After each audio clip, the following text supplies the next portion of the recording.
In today's video, I'm going to teach you how to make flow in Kit.com. By the end, you'll know exactly how to build a clean visual automation that welcomes people, sends the right emails, and responds to what your subscribers do. First, open Kit and head to your dashboard. From there, look for the Automate area. This is where all the time-saving magic lives. Click Automate, then choose Visual Automations. Visual Automations gives you a canvas so you can see your entire flow laid out, which makes it much easier to understand what happens and when. Next, create something new by selecting New Automation. You'll be asked whether you want to start from scratch or use a template. Templates are great if you want a head start with a proven pattern, while starting from scratch gives you full control over each decision. For this walkthrough, go with Start from Scratch so you can see every piece you'll need. When the canvas opens, click Start Building. Your first job is to add a trigger, the event that places someone into your flow.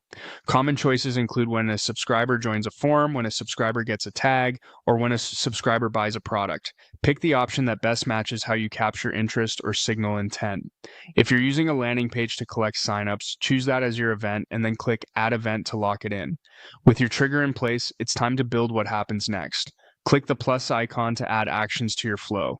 This is where you can send an email sequence, add or remove tags to keep your audience organized, insert a delay to pace your messages, or branch the path with conditions so different people get different experiences.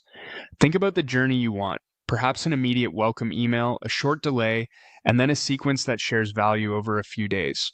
To send emails automatically, choose Email Sequence, then pick the sequence you want to run for new entrants. This could be a welcome series, a product education track, or a set of tips. After you've chosen it, click Add Action so it appears on the canvas and connects to your trigger. When your flow looks right and reads clearly from top to bottom, turn it on. Use the Activate toggle, then click Activate to set your automation live. From here, anyone who meets your trigger will move through the steps you designed. That's it, your flow in Kit is ready. You can always come back to refine timing, tags, and conditions as you learn what works best.